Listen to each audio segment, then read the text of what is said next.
And I don't know why, but that's how I lost my nipple. That's also how I lost my leg, No, honestly. it just happened. Okay. Hello, guys. Welcome back to the Oh, Zero hey. Strategy Podcast. This one's episode 1. Last week was a test, so that was episode 0. This is episode 1. Welcome back. Thank you for being here. I am joined today, first of all, by that guy Cod. How you doing, man? Hey, I'm doing good. How are you? I'm good. Thank you for asking. We're also joined by Cyberwolf. What's up? I'm doing pretty good. I got some coffee. Nice, Gonna keep nice, me nice. alive during this. And we've got the mighty Kibble. Not too bad. I've got some gamer subs. Nice, nice, nice. And I'm Condi Fly. We are missing Java Monkey today. He is away practicing for Destiny raid things, I believe. So he's busy. But that's fine. As I say, the show is always meant to have kind of rotating hosts anyway. So yeah, he's not here this week. But thank you guys for being here. We got a lot to talk about. First of all, what I would like to talk about is just to go around and each of us give a brief rundown of kind of what we've done this week, whether that's playing through games or what we've been doing on our streams. We'll run around them. So we'll start with you, Kibbles, if that's all right. How's your week been? Oh, it's been pretty good. It was a busy day yesterday. Had to cut some streams short, but other than that, it's been pretty good. Just a lot of Borderlands, little bit of Magic the Gathering. I saw that. Yeah, I've been Oh, I watching some love it. Magic streams. Yeah, good Yeah, stuff. it's been good.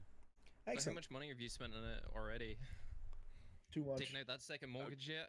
Because that will suck From the you amount right of out. videos I edited for him, Five. it's too much. Magic just $5. Just for physical cards. With Or the general, like, because online. Oh. I've got so much okay. money. I was like, Invested in little tiny bits of paper. I feel like I'm getting attacked. Well, if we move the camera over here, you can see that there's a giant pile of unopened cards. Yeah. Yeah, for And our there's a audio bunch in the listeners, background. it's real bad. It's like a It's real fort bad. built out of cards. It's real bad. Good. I'm glad you enjoyed it though, man. What about yourself, Cyber? What have you been up to this week? Apart from doing Destiny raids with yourself, I was playing some of the Call of Duty beta today. It's a steep learning curve, and you know exactly who is playing on Xbox because they like zero in on you. You just get that really terrible like auto aim. But apart from that, it's actually a really good game. I would recommend it to anybody. It feels like the old school Call of Duty. It doesn't feel like climbing along walls and doing backflips and then throwing a nade at someone's face and killing the entire team. But, Mm. yeah. So that's the beta right now. So when does the game actually launch? Do you know? Do we know? I think it's October 26th. And let me just Yeah, double it's check that. somewhere. It's October. I know that. I don't know the exact date. All right. Yeah. And how long's the beta? Because was there a beta for console and this is PC now, or am I wrong? Well, It's cross-plat. It's cross Yeah, right. This Okay. weekend. So it's Xbox and PC. I think PS4 had it last weekend. The Ah. 25th of October, it officially launches according to the website. Okay. but I think PlayStation has a beta right now as well. It's like all platforms because I played a few days ago. So Beta. Right. So, but it's like one of these PlayStation exclusive. They get like early beta access, something like that. Yeah. yeah, I think so. The first beta was just PlayStation exclusive, as far as I know. Yeah, I that don't makes know. sense. That's kind of a normal Yeah. thing that happens these days. Cool. Anything else, Cyber? You just been grinding that? That's it. I mean, I played it this morning, very hungover, not gonna lie. Mm. I only had a chocolate bar to fuel me during the entire thing. I saw it. It was That's making me surprisingly hungry well. watching it. Yeah. Uh, All right, and Cod, how's your been up to? Well, I've been just grinding the shit out of Borderlands. Honestly, I have like 70 hours on my one character, Damn. and like I want to start my next one soon, but I can't get off my first one yet. So it's like it's too fun. I also been playing beta a bit. Like a few days ago, I raged a lot, so I stopped playing. And then What a surprise. you rage? duh, yeah. And then I played a bit of Monster Hunter as well. They get a bit more caught up in the new DLC as well. Oh, that's My right. ass Because Yeah. needs that- to get back on that game because it's amazing. It's such a good game. Like the Iceborne, the DLC is really good. It comes out for PC, I think in a few It's months. January, right? Is it January? I think it's January. That's what I heard. Yeah, I mean, yeah. but it's good. It's really good. I've been having a lot of fun with it, and like farming all the armor, getting the right sets. There's a lot behind it, and the end game is just fun. Same with Borderlands. End game is just great. Good, awesome. I'm glad. What have you been up to, COD? COD? Condi. It's all melding into one. I told you I was hungover. Kind of a mix for me. I've not streamed as much as I would have liked to. I played mostly Destiny. Obviously, there is That's not true. That's not true. Well, okay. I'll rephrase it. I streamed mostly Destiny. Obviously there's the hype for Shadowkeep, right? Everyone's getting excited. That's October 1st. I've now managed to make sure I have a week off work to play that game, which is insane. And I can't wait. I'm just gonna live in that game for like that week. So that'll be interesting. In the meantime, I'm trying to hit Legend in comp in that game. So I actually played a little off stream this morning as well. I won 3 games and then just chickened out because I was scared to lose my win streak. So I basically just gave up on that. But yeah, I finally got 1,000 voices. Finally, from Riven, so I don't have to do that raid anymore, which is nice. It's crazy that we both got it on the same raid. I know, right? I know. Crazy. And I still haven't got it after 30 clears. You have 30 clears? Yes, and That's more than me. And I've actually opened 3 chests every time. 3 characters, like we did Ribbon 3 times. Yeah. And then we did hard once, and I could open 3 chests, right? I still haven't got it. That's insane. Well, yeah, I mean, I also admit. That's for different reasons. And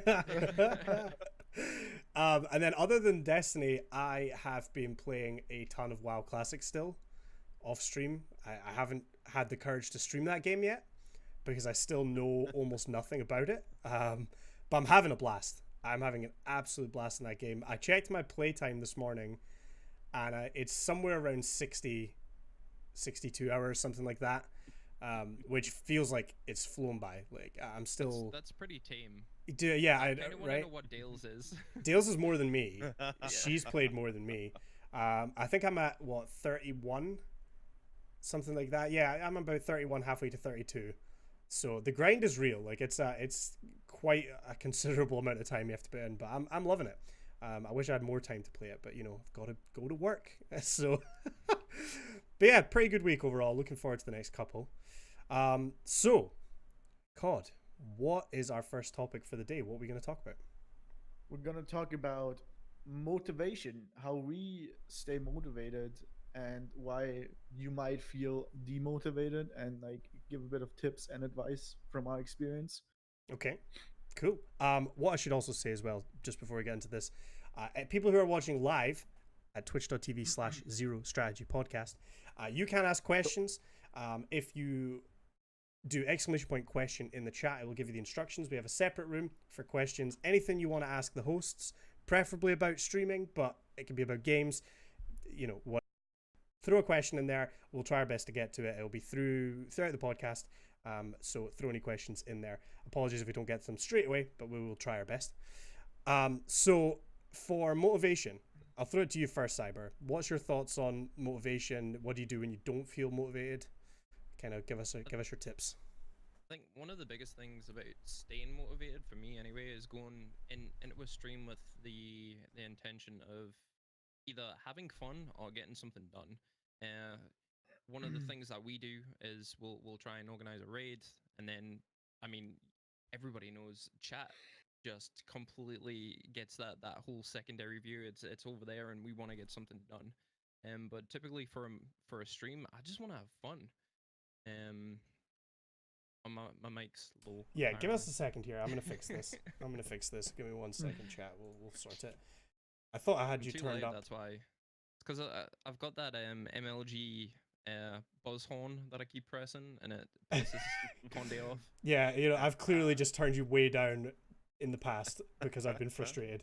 Hopefully that's better. Please let us know, guys. That should be better. But the biggest motivation for me is to have fun. I think if you go in it to like we said on last week's, to try and make it big, and then you look at your view account and it's not as good. Have fun, enjoy it. I mean, that's one of the biggest things for me. As soon as I get demotivated, like I'll hide my view account and I'll just have fun. And then people come in, people see that you're having fun, and that's the biggest bit of advice I can give anybody. Cool. What about yourself, Kibbles? What do you, just to kind of change it up a little bit, I suppose, what do you do when you get in from work and you were planning to stream and you maybe told people on social media you were going to stream, but you're just not feeling motivated? What do you do? Do you decide to take the night off? Do you push through it? You know, what's your thoughts on that? Yeah, so that's happened a couple. Ooh, mic monitoring was off. I couldn't hear myself. Hey, there we go. Okay, that's happened a couple times. Anytime I really feel demotivated enough that it's like it's just not going to be a good stream, I'm either just in a state emotionally where I'm not going to be entertaining or something like that. I just call it off. It's just better to do that, I feel, because otherwise you're going to be there. You're not going to be entertaining. People are going to feel that your bad mood's coming through. It's going to affect the stream. It's just I'd like to avoid that. Sure. So But I haven't done it too often. Haven't made like a habit of it or anything. It's just I think the last one was like a month ago or so. And then obvious exceptions are sometimes things pop up. Like yeah, work will call you in late and things like that. And a big thing I've struggled with is trying to really deal with that and go, no, it's okay. I can stream again. It's not like this is the last time I'm ever going to be able to stream. You don't sure. feel like super guilty though, because I know I do. If I miss stream, I'm like letting people down, and like even though you know for a fact, like people will understand that like shit happens, life comes around. Do you kind of like feel that way, or do you manage to like push through it and then like try and Oh, find the positives absolutely. and you know? I feel bad about it, and the more I think about it, the more I go, it really wouldn't. It would have been a bad stream, and it would have been nice to hang out with the people, but at the same time, I just, you don't want to come through as mean with anything. And if I'm having a really bad day, I don't want to be mean to anybody. Sure. you know? So it's a kind of a case of if you don't feel like you can give your best, you would rather have that Yeah. quality, you know, and miss the stream. I totally get that. I understand that as well. What about yourself, Manu? What's your kind of thoughts on motivation with like, I know you don't stream as much, but like, you know, when you do, what gets you motivated when you're going to start a stream? You know, if you're sitting at your desk and you know you're about to go live, what gets you motivated? What's that going through your head? Well, most of the time I'm just like I I'm playing with a friend of mine, for example, and like I used to stream a lot, and I'm like, might as well share my gameplay as well. Like, why not? Might as well stream as well. And something that most of the time is like, it's nice when someone comes to your stream and is like, hey, I like your content, you make good stuff. Or maybe someone comments underneath a video and says, oh, that video was well edited, and like I enjoyed the jokes and whatever. That's something that motivates me, for example, because like that's what you want. Like you want people to enjoy your content, and like Max said before, if you don't feel well and you're not entertaining, there's not really much point, because you want to be at your best when you stream. Like, you want to be as entertaining as you can. You want to produce the best content you can. And when you like see people that are that enjoy the content, they like what you produce, then it's just like it's a good feeling. And yeah, for me, like I know I haven't streamed much lately. Um, Most of it was because I really couldn't stream Borderlands as much because my Yeah, PC is like they still haven't fixed the issues of like the how it runs. And I was streaming the Iceborne before the DLC, hmm. and that was really fun. And I wish I could have streamed Borderlands, but it's like, you know, what can you do? But Yeah, sometimes stuff that demotivates me, is like it's a personal thing for me because I'm obviously German, and I hold the streams in English because most people that come in are English. They're not going to be German. So most people I know are English. So play with a friend of mine, I find kind of feel bad when I'm muting myself the whole time and like speak English, you know, and like they don't yeah, understand. For example, sometimes that really demotivates me, and I wish I could like make videos and stuff where I could just talk English. You know what I mean? And but I have my friends, and obviously I want them to be in there as well when I make a video, for example, when I play with them. So it's always like that kind of barrier for me, where I'm like, maybe just hold off with a video till you're alone and you can record something. And like, yeah, that's sometimes that's what demotivates me. But like I said, if people just like enjoy the content and stuff, that always like brings me up again and wants me to make more content and show my gameplay and stuff like that. Sure. Yeah, I mean, I totally get what you're saying. Like, I think we all maybe kind of feel like that a little bit when you're playing with a friend or another streamer that you're playing with, and if you're constantly muted and speaking to your chat, like I personally feel bad because I'm there to play a game with someone else, but for you, you've got this sort of double of you're switching literally the language that you're speaking when you're doing that, Yeah. which is obviously it's not a situation that I've had to deal with. So yeah, I don't really know what the best answer to that is. I mean, like you say, obviously waiting until you're alone to do that content. I guess it is just like you've pretty much advised, which I think is making time to do both, right? Playing games with your friends and then Yeah. streaming when that suits and that fits. You always want to be like fair to everyone. That's why, I feel bad when I unmute myself after I just spoke to chat in English and I started talking German to my friend, and no one in chat understands. Like you feel bad as well because you want those people to understand as well. But Yeah. you also don't want to force to speak English when they don't really speak English that well. Yeah. So it's always like kind of in between. You just gotta see how you work it out best. It's always preference, like I said. You gotta make time for both, Yeah. for example. Or, I mean, the other thing is that you can sort of look at it as a strength in a way because being able, like, I'm very jealous of the fact that you can speak fluently in two languages, right? And that potentially means two different audiences that you could be reaching with the content. So it's just, I guess, like you say, trying to find a way to make that all work out. Just to get us back on like the motivation thing. So my thoughts on it are kind of strange, I suppose. Like, I agree with Kibbles a lot, where if you know that you're not in a place where you're going to put on a good show, you don't want to be live, right? Because the majority of viewers on Twitch or Mixer or wherever, they're going to click a stream and they're going to decide if they're staying within 15 seconds, something like that, like something really fast. And if they turn on the stream and you're sitting there miserable, not having a good time, you're going to create that bad impression. That person is gone forever. You're never going to get them back. And obviously the thought of that usually leads me to think, well, I won't bother streaming because it's not going to be a good show.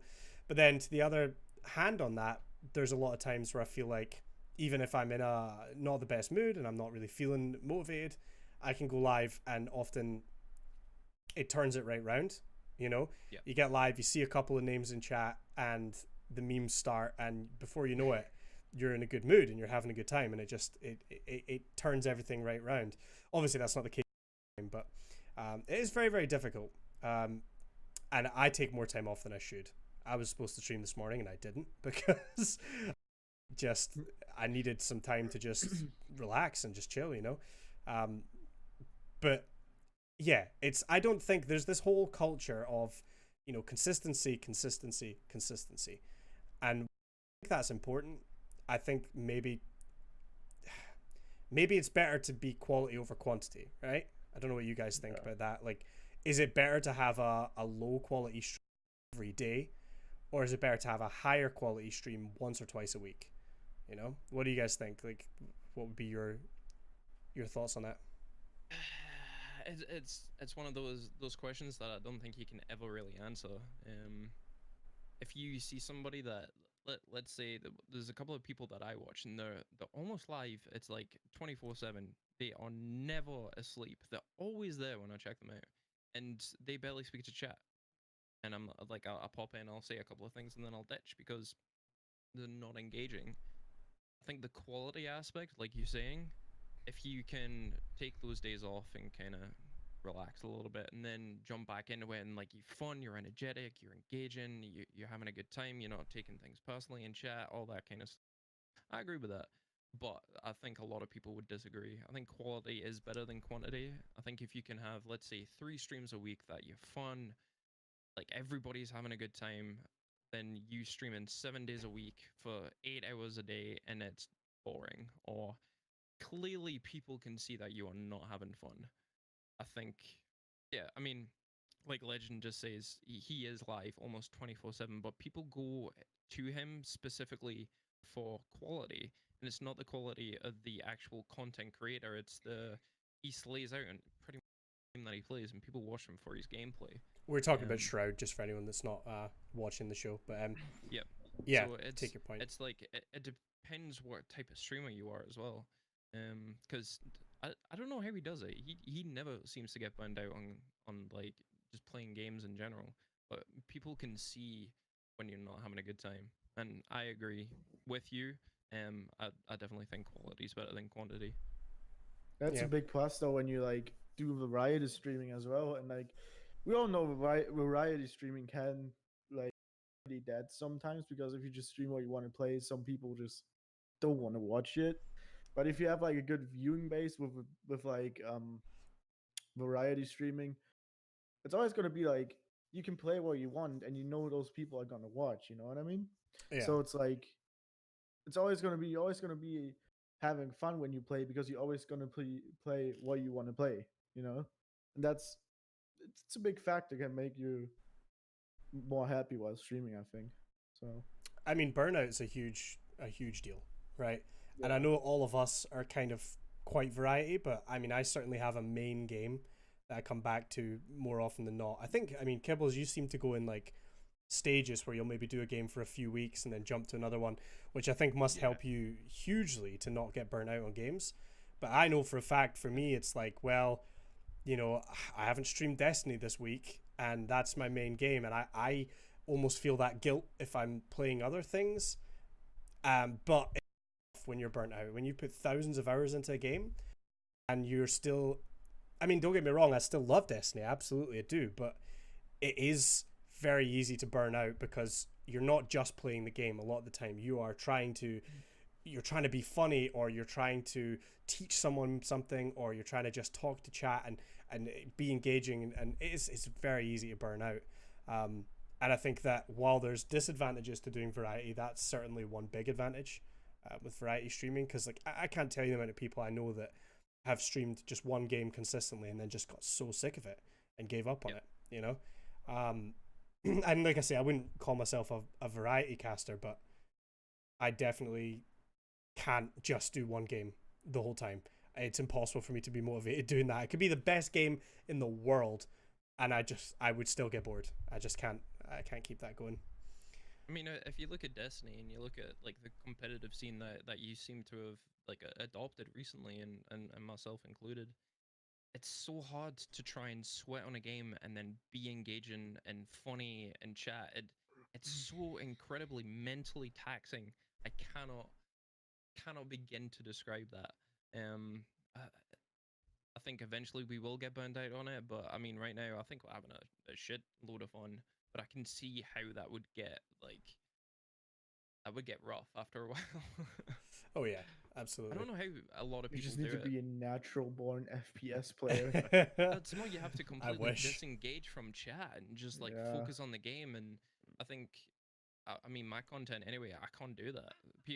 People see me as like the funny, engaging guy that will make you laugh. And then when you sweat on a game, it's like, why aren't you speaking to chat? It's like I'm trying, like it's hard. I'm trying to hit this double headshot for like everybody in chat so I can bring that MLG horn. Like, See, you've got the added, I guess, bonus of Mixer chat being fast and having almost no. Well, there's basically no delay, is there? You're seeing comments the second they're yeah. put in there. So I feel like, I don't know about yourself, Kibbles and Manny, but like I feel like the chat on Twitch, often you can see a comment and you think, yeah, I'll come back to that in a second, because you know there's that delay and people are kind of used to that. It often leads to what I call streamer brain, where I'll ask a question knowing fine well there's a delay, and then I'll go and do something in a game, and then I'll just have tons of people saying, well, cheese sandwiches, obviously. And I'm like, what are you talking about, chat?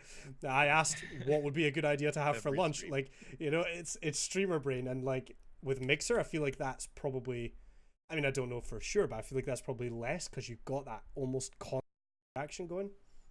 My honest opinion on that is it's almost a curse because people know for a fact on Mixer you can see it instantly. So if you don't answer them almost instantly, it's like The audience is used to it. Answer. Yeah, and like you get the regulars that come, they know like what game you're playing, and if you're trying to sweat. I've literally got a button on my stream deck that says focus, and it's like, everybody, I'm not gonna say anything. Like I'm trying to sweat here. But you get a lot of the new people, especially in like summer. It's like, why aren't you answering me? Why aren't you answering me? And like the whole meme is like they'll type Y and hit enter, and it's like, Oh yeah. okay, I get the fucking point. Okay, I'm trying to answer you. But yeah, I mean, I think on Twitch, you've almost got it worse because you have to remember what you said 15 seconds ago. It's impossible. Have you ever got Snapchat and you answer somebody and then you're like, shit, what did I say? I'm just gonna guess here. It's like, I know I've lost it. God, when I was a teenager and you used to send text messages on the phone, it didn't used to come up as a chain. It was just a message. So you could text someone and then they text you back at like a few hours later. You can't see the message you just sent. So you have to remember what you said several hours ago. And I used to just never, there's so many times I'd text back going, what are you talking about? And that's what Twitch chat's like for me. I say something and it's just gone straight out of my brain.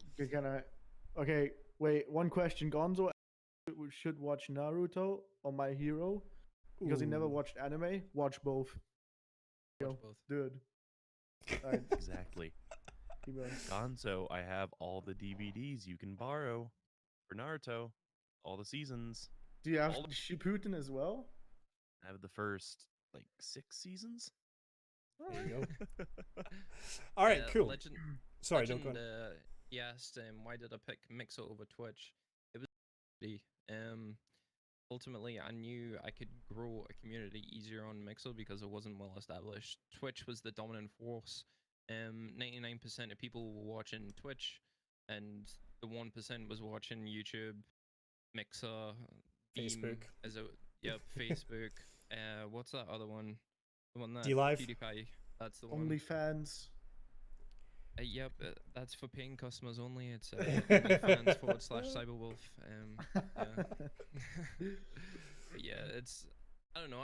Like I say, I keep coming back to Twitch. A lot of my friends are on Twitch. It was just a personal preference. One of the biggest things we just talked about. It's zero delay, and I think there is a very small delay. I think it's 0.5 if you've got like a decent internet connection. But really, whatever you're doing at the time, people are seeing, and it's, I don't know. I find that like I'm a huge tech nerd. If I can get my stream looking decent and like everybody can be engaging, it's insane. What's those like the chat box games that you can play on Twitch and it's like 15 seconds behind and it seems like a bit fragmented. That's the example that I keep using. Right, yeah. Like whatever happens on screen, you can instantly like see it in the chat window. It's personal preference. I think the other thing is the potential of a platform is hugely important, right?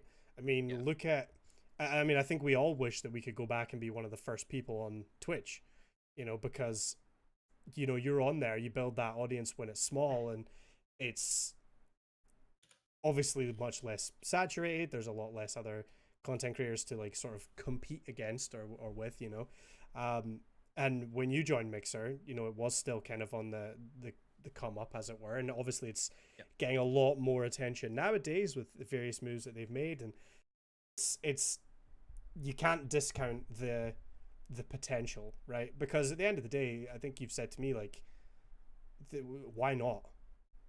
Why not try? And I've seen so many bigger content creators say, if you want to stream to have fun, stream on Twitch. If you want to try and grow a community and really take this seriously, you have to really look at these other platforms because, Mixer's Microsoft. They have a lot of power. that they can still kind of wield. I feel, and you know, Big grin. that Mixer takes over Twitch, you've already got a community established. It's definitely an interesting topic. Well, Yeah. I've always talked about this. You see the day that they put something within the start menu. Mm-hmm. I mean, a lot of people use Windows, and if they can integrate something within there, which they have kind of brushed over, it's gonna be absolutely ridiculous. I'm excited. I'm very excited. While we're on this So, topic, actually, this is a good time. I had a question for you, and I don't know where I saw this, but I read somewhere that Mixer is bringing in some sort of system for subscriptions for everyone. Is that right? Did I make that up? Like, so uh, anybody can get a sub button? yes, it's almost gonna be like an affiliate thing. They've brushed over it. I don't think they've got a definitive plan. Okay. But it seems to be like the whole affiliate thing. Whether or not it'll work similar, I don't know. But the whole sub button for everyone was like chucked out, and it was like, or what? Like everybody's getting the sub button. But I don't know. I just don't know how it's working, to be honest. I mean, it seems like I'm obviously no businessman, but it seems like easy money, right? Like give everyone a sub button. I mean, look how much money Twitch must be making from affiliates. It's going to be crazy, right? That was one of the best, smartest moves I think Twitch has ever made, because like it can't cost them that much really, and the profit they're going to make. I don't know. I just thought it was very interesting. It would be good to see if Mixer do if Mixer do decide to roll something like that out. That'd be really cool. I think it would be stupid not to. Mm. Like you say, hey, I don't think affiliates make that much money for Twitch, but I think the money that it does make outweighs all the money that they must spend on like tech people looking after them, and I don't know. It's a very volatile market, and who knows? I think it will be good. Like certainly for me, obviously I'm quite a distance away from like partnership requirements. But it would be good to get that affiliate button and start making emotes and being like, I think you can agree the first time that you see somebody using one of your emotes in like a different chat, you're like, Yeah. I don't know. It's gonna be interesting to see. Yeah, absolutely. Cool. Manu, what did you have for our next sort of talking point here? For next talking point, we're finding your identity. What are your strengths or weaknesses? What are some hobbies or interests you could like integrate into your stream maybe or talk about it? And what sets you apart from anything special? Okay, cool. So I'll just kind of go over a bit more what I kind of thought by that, what I meant by that. So, last week we talked a lot about getting started on Twitch, and we talked about just start your stream, just do it, just start building that community, how to kind of network with people, and how to kind of start the entire process.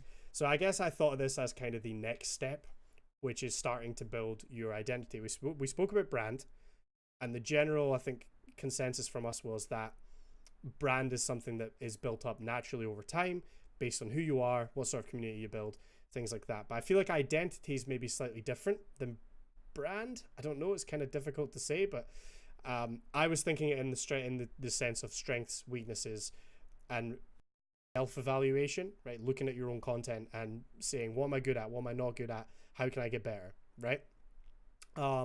So has anyone got any with kind of doing that self-reflection, thinking about strengths, weaknesses, what you did? Can anyone speak to that? I don't know, Kibbles or Manu, anyone jump in? Yeah, I mean, I think one of my strengths is that I can be entertaining and play a game like an FPS as well at the same time. But also a weakness, obviously, like Cyber said before, while playing that, engaging to chat can be pretty difficult sometimes. It's almost Like impossible.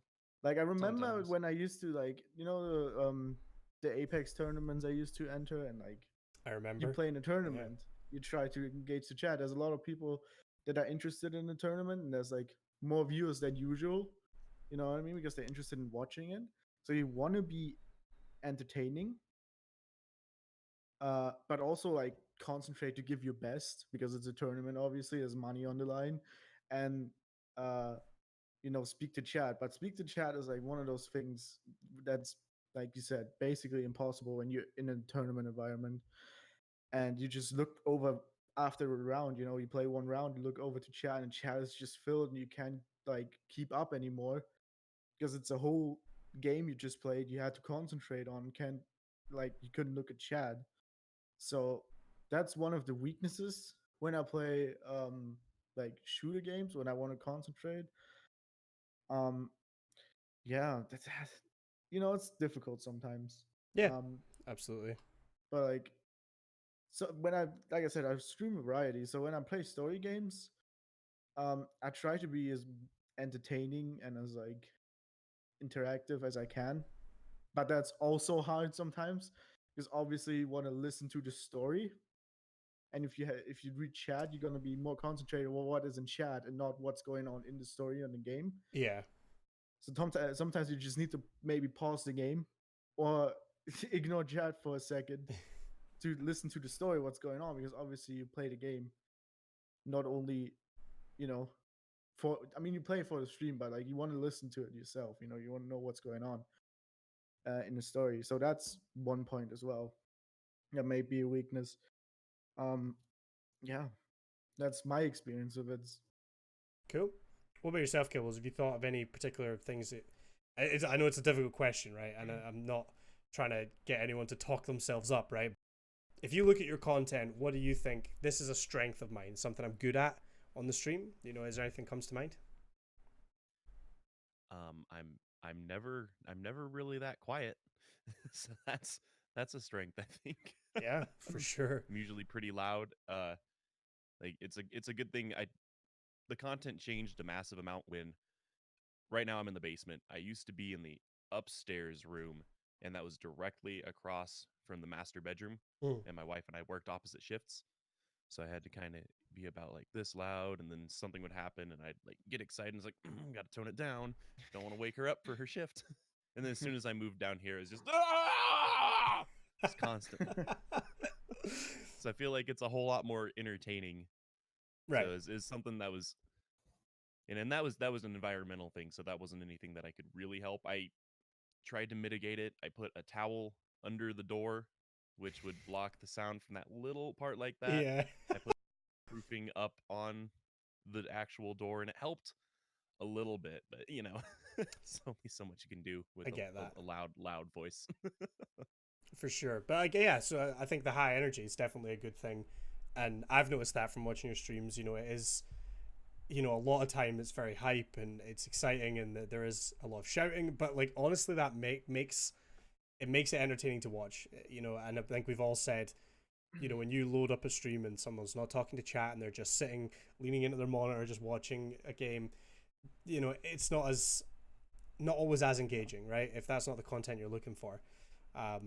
So yeah, I would totally agree with that. That's a kind of a big strength that you have I there. think that's a big strength. When you it obviously keeps up chat interaction as well. When you talk the whole time, you have different, stuff all the time. People feel engaged to say something in chat. I think that's a good strength, honestly. Sometimes I hear a lot of stories where people say they struggle with like keep talking. I think it's a big strength. You can just keep talking without running out of topics to say something. For sure, that's the hardest part about streaming. Like we can all say that, just sitting there and being like, Yeah. oh god, I haven't said a word in 10 seconds. It's that's 100%. So like being able to just keep talking. There's a couple streamers that I used to watch, and I won't name names, but like a couple streamers I used to watch where I'd go into their chat and they would have they'd have some viewers, but chat's not particularly active, and it's pretty quiet, but they just kept talking, and it was engaging and it was still interesting content. And I'm a lurker, right? Like I will sit and watch Twitch at my PC. Generally, I'm either working or I'm playing something on the other monitor. And then when I'm done, I will put Twitch on the TV downstairs while I'm sitting eating some food, or before I go to bed, throw it on the TV, just relax, fall asleep. I'm very bad at not talking in chats, but I like a streamer that can keep talking, and it's something that I respect a lot because I don't think I'm that good at that. you know. And to be, when you see someone that's truly just able to keep going and keep talking, it's a huge skill, and it's definitely something that helps a ton. There's a lot of people that just talk shit, Mm. and that drives me nuts. Like when they start describing everything that's going on in front of them, I think you kind of hit home on it is a skill. You've used the term streamer brain, and I think that's exactly what it is. You need to not just say everything that you've seen, but like, oh, I wonder what this is. Like, I'm gonna go down here and do this and all that kind of stuff. It's I don't know. You need to find that balance, but then again, that goes back to the whole brand and image thing. It's what do you want to be known for? Do you want to be known for the fun entertainer guy? Do you want to be known as a shroud that barely speaks to chat because it goes too bloody fast because you can see on his screen and it's just like scrolling all the way through. Um, I think he's maybe the exception to the rule. He doesn't speak to chat very often unless like he asks chat a question. But when it comes to people that are like a little bit smaller and we've got people that we have like regular viewers and people keep coming back and you can speak to them, engage with them. Um, I don't know. It's a huge balance thing for me. It's Yeah. like especially when you're in comp, doing any game and you need to focus. It's hard to like, and I always feel guilty. Not like I see somebody's chat and like they've put like a screen of text and I'm like, that right now. I'm like focusing, but you never want to say it. Yeah. Like I'll get to it eventually, and then they're like, oh, never mind, and then they leave, and it's like, oh shit, I've just lost a potential like viewer, and I don't know. One It's of awkward. one of like I like watching particularly a streamer that's pretty big now as well.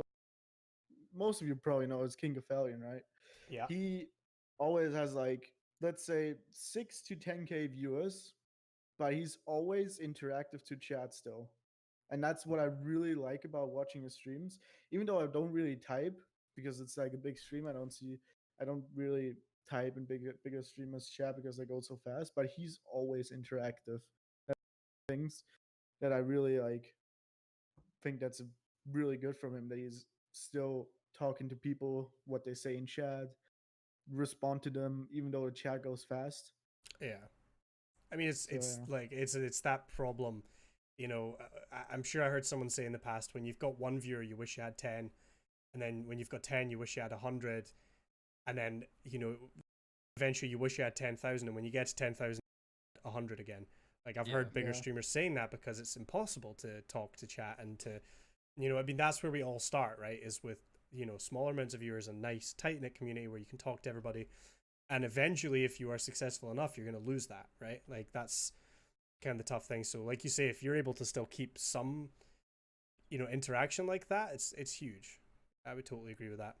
That's definitely a strength, you know, is balancing that chat to gameplay ratio. And yeah, like you said, obviously there's times if you're really focusing on a game, yeah, it's difficult, and hopefully people can accept that, you know, and they will understand that, because I mean a lot of people on this platform are gamers, so like we get that.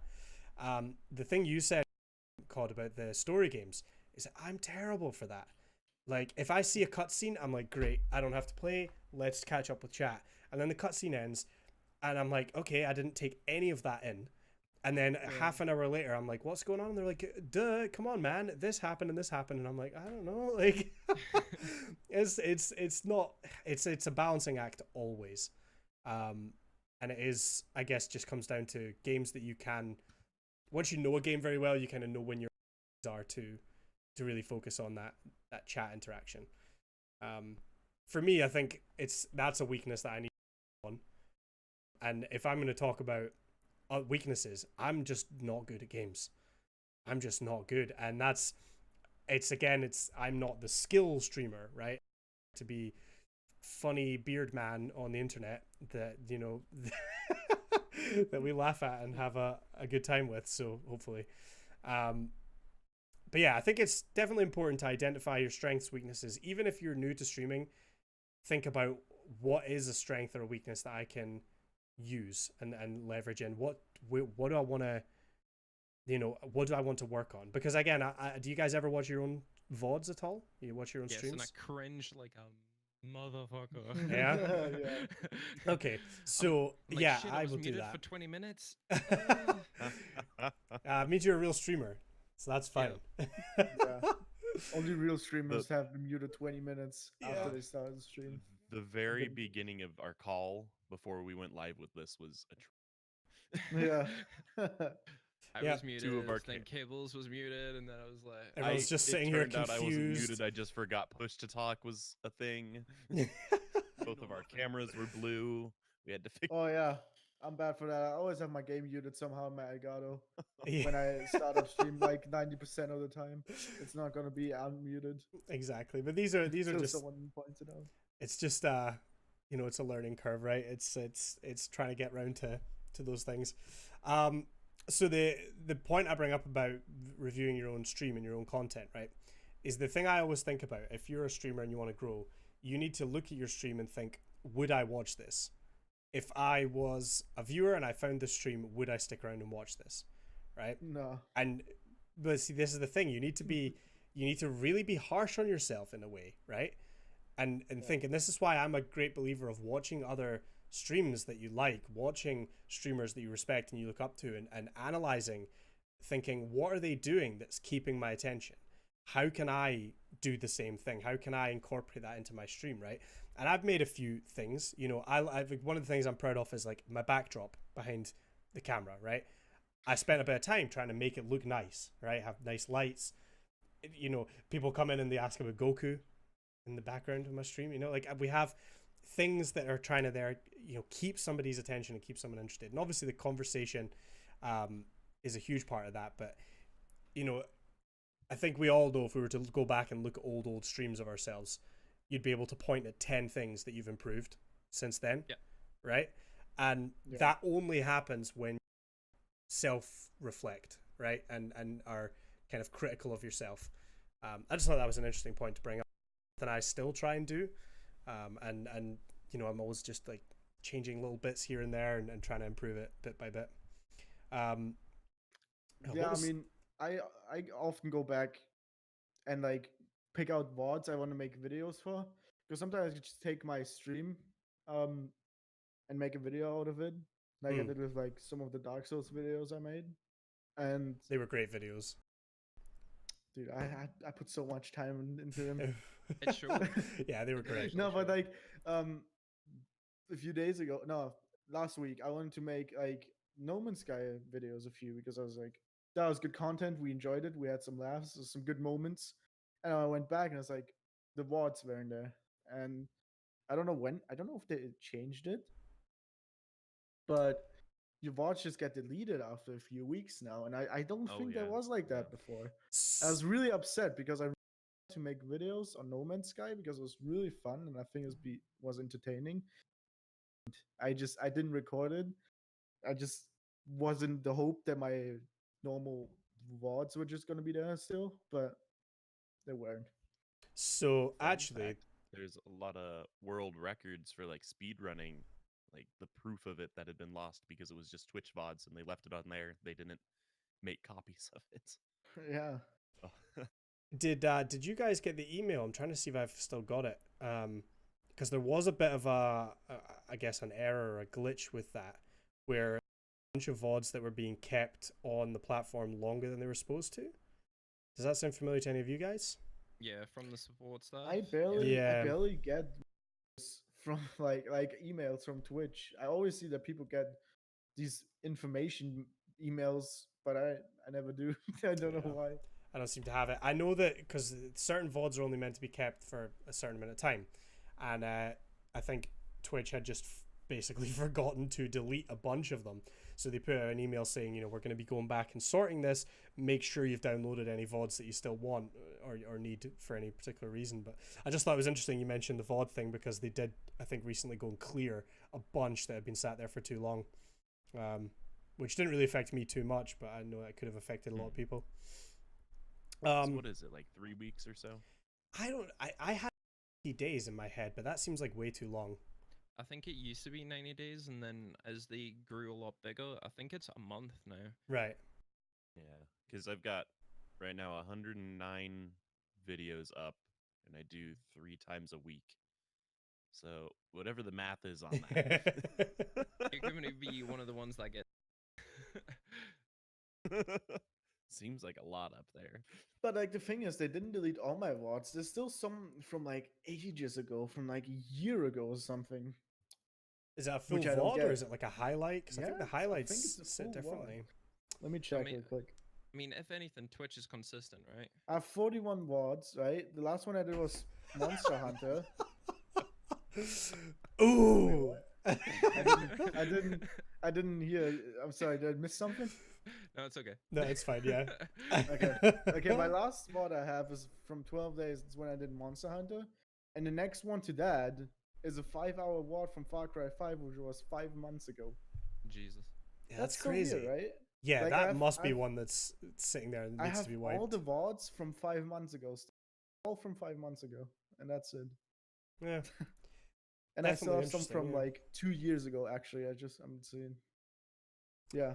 Well, yeah, if you need them, get them downloaded, guys, because Twitch will be just getting rid. I don't know when, because I've lost the email, but They're sending the hit squad. exactly. So They got rid of check your mine. VODs. So, like, all of mine are gone. I'm so Well, I haven't- curious what you said now. I'm What did curious you say? what my oldest one is now. I'm not logged into my I own feel channel attacked. right now, so I can't see it. Oh well. So that whole point there was, again, obviously strengths, weaknesses. The one other point I wanted to bring up was again, something that I thought about. I don't know about you guys, but like I sit here a lot of the time and I just think about what can I do differently, what can I do new, what would be interesting content, enjoyable for people to watch. And one of the things that I got advice from somewhere saying, you know, bring other hobbies that you have into your stream in some way, you know, because you're now seeing so much variety of content on Twitch. You know, there are people, you know, obviously doing Yeah. things like this, podcasts, talk shows. You've got the whole like creative and music sections on Twitch. There's a ton of content happening there now that's not games. So how can you kind of try and maybe bring that in? That was my idea, was bringing in something that's still kind of like involved with gaming.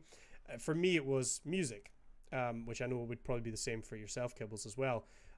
There's a built-in app to Twitch called Twitch Sings, which is kind of perfect because it's like a singing karaoke game, but it's built into Twitch. And music was a thing that I'm very, you know, interested in and have done for a long, long time. So it was the kind of the perfect blend of mixing music into the stream and a hobby that I had. And for me personally, I enjoyed it an absolute.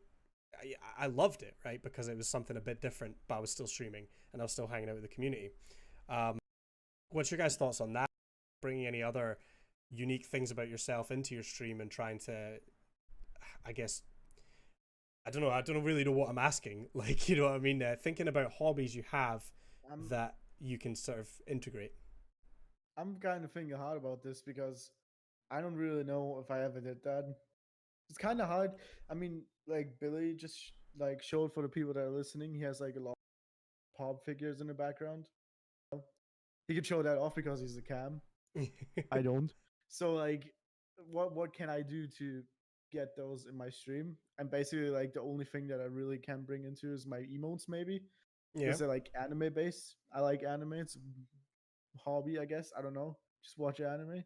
But like bring in some real life stuff so people can see in the background is like not something I can do for my stream. Yeah. Because like obviously I don't have a case cam. But it's you know, it doesn't gotta be those stuff. It can be like you said, music. You know, you can talk about music, what you did, like you were in a band. You know, you talk about, you maybe find people that also were in a band and they like to talk about music, and that's one of the things you said you can bring into stream. So Yeah. yeah, it's I mean, yeah. Well, I mean, the Well, you thing see- is, sorry, you go ahead, Bill. You go ahead. On you go. On you go. All I was going to say was that you made the point about you don't have a face cam and, you know, it's maybe more difficult. And I get that, but it Yeah. doesn't necessarily have to be, Yeah, like you say, something physical. I mean, you like anime, talk about it, you know, and I'm sure you already do.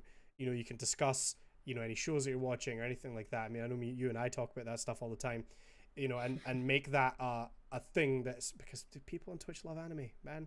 Yep. They do. And, you know, Woo-woo. exactly. If you can get people talking about it, like that's, you know, an instant connection, I would say, right? And it's a a good way of doing it. And that's, again, something, an interest that you have outside of streaming that you can bring into your stream in one way. And can I just say as well, it doesn't matter if you can't think of something to bring in. It's not something you have to have, right? Your hobby might just be gaming, which it is for a lot of people. It is for me too. Yeah. So that's what you bring into Twitch, is that love of games. But what type of games? How do you like to play these games? Things like that. I was just curious if anyone else had anything that they kind of thought about integrating into it. Well, the thing that I was actually pointing at was their American football helmet. Oh, I was known the whole mixer community as being the guy that went to the gym too much, and looked like a complete pleb every time that I posted on Instagram. But I actually integrated that into my stream by having my channel currency as booty gains.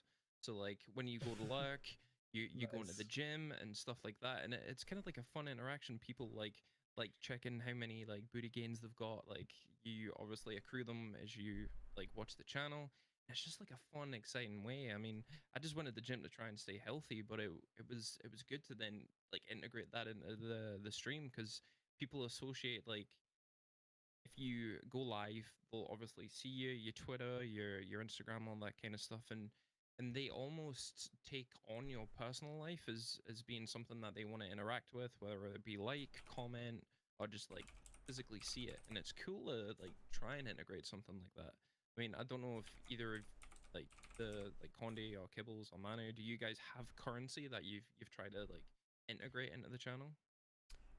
I I don't. think I think I had at some point. I just don't remember what it was. I think it was back in Destiny 1. I had a currency, but I don't know what it was anymore. But I did used to have that, yeah. It's an amazing way, like, people get competitive, right? If you can like get a currency within your actual channel itself, it's amazing. It's absolutely amazing, because Yeah, people I will mean, like bed and duel for all that kind of stuff, and it kind of takes up the space in chat. It's pretty good. yeah, I mean, like you said, I think with I don't know if it's with points or if you just watch, but you can like I noticed on your stream you can use some of those points or whatever it is Sparks, yeah, to like show a GIF on stream or something, you know? yeah, it's That's pretty cool. cool. They need something like that on Twitch. I mean, on Twitch there's like small games you can do, like roulette or like I don't know, whatever. You can integrate with points to like gamble up your points. But I feel like I maybe want to have something to redeem for those points Hmm. before I like make a currency. So that's why I haven't looked much into it more, because I've Well, been thinking about what I maybe want to like, make able to redeem. I mean, it could be like a strong quest, or like you could play a certain character, or you could like use a certain gun during that round. It, Yeah, it it's unlimited possibilities. It's true. such it is a what you make fun. it. Yeah. Yep, it's such a Yeah, fun integration into the stream. My advice to you guys, if you haven't done it already, try and not steal from other people, but see what everybody else is doing. And then like integrate that. I mean, Iron Brew would be perfect for Conde. How many Iron Brews have we got? Too many. So before, I mean, you guys know about the points kind of rolling out on Twitch right now. Yeah.